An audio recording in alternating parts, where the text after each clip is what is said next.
Good afternoon. My name is Vernon Chapman and I am a caregiver. And like most of you, like myself, most of you probably also have done some caregiving or will at some point in your life. As the oldest of 7, I was deputized very early by both of my parents as a caregiver for my younger siblings. And after becoming an adult, I decided that I would choose nursing as my life passion and livelihood. And of course, that gave me many opportunities and a plethora of reasons to give care to other people. And sometimes at the expense of my own health. So now that I understand how important and vital it is that as a caregiver to take care of yourself and execute some very definite self-care, it is my responsibility now to speak out to other caregivers and help them to understand how important it is that we take care of ourselves in order to be up for the call of taking care of others. According to the AARP and the Family Caregivers Alliance, there are 65.7 million caregivers in the United States taking care of someone who is ill, disabled, or an elder person who wishes to remain in their home instead of being put in some type of a treatment facility. There is also a paradigm shift in this country, and that is that according to the AARP, 100 people turn 65 every second, and that trend is expected to continue throughout the next decade. It is also a fact that we are living much longer. People are much older. And according to the Family and Caregivers Alliance and the National Department of Health and Aging, that by the year of 2050, 1 out of every 5 persons will live to be over 100 years old. So you can see there are going to be many opportunities for caregivers. And that number is increasing exponentially for over the next 10 to 20 years. There was recently a survey given by an organization that is dedicated to the resources available for caregivers. And out of 2,000 caregivers, it was found that respite is the most revered and the most coveted service for caregivers.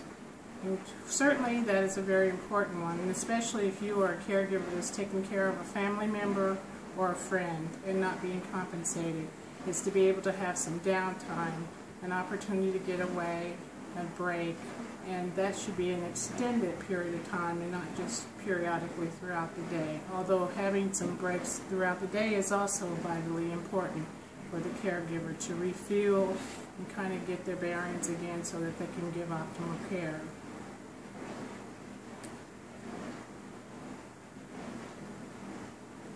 It is also important that not only that you take breaks and that you're able to give yourself some time to regroup, but there are, as a caregiver, you need to exercise about 5 lifestyle and practices, adopt practices that will help you to be able to be efficient at your job as a caregiver.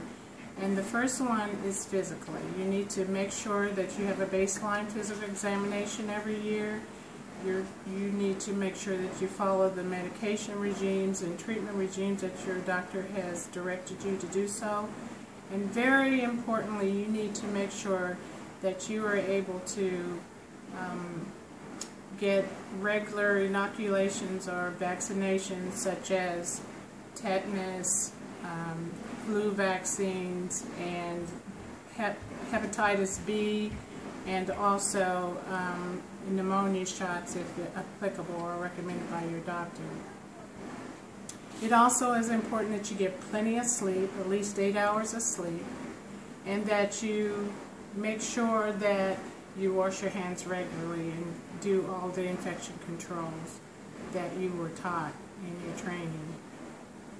The second thing that you really need to be aware of and to make sure that you access and develop healthy practices around is nutrition and exercise.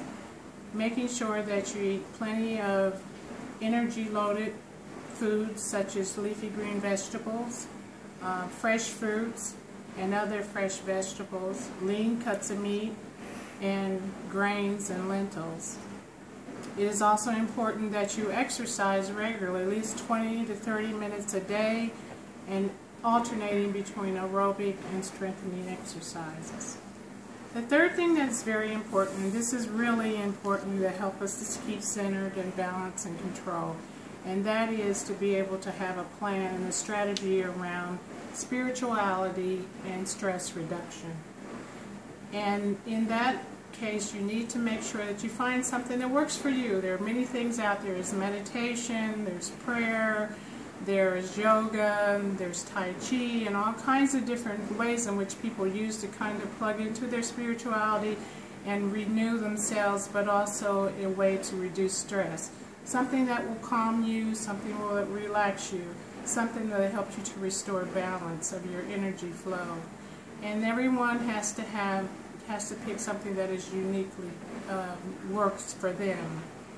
I also suggest that you make sure that you, although you may be a religious person, that you don't confuse religion with spirituality. But if you find that your religious convictions and belief do help you to be able to relax and restore balance to your life, then by all means utilize it. There are many people who use prayer as a way to kind of diffuse all of their stress and whatever ails them. The next thing that I suggest that you really take account of, and that is, and again we talked a little bit about respite, but in particular taking a break, having some downtime throughout the day as you are giving care to someone else. And not only is this important for you, but it's also important for your clients or patients that you're taking care of, that you have some time to kind of disconnect from and not have to be so intricately involved into the dynamics of taking care of somebody else, because that can be very overwhelming at times. So again, I really encourage you to find a way to incorporate in your schedule some time that you can just like have a time out. Remembering though that there are lots of organizations and resources out there that can help you to identify almost anything from educational programs to support groups. And it's very important that you learn who and where those organizations are and plug into them. And finally, finding a good support group, someone who you can identify with, or some bodies that you can identify with in terms of being able to share your moral and your emotional issues with and gain support from them.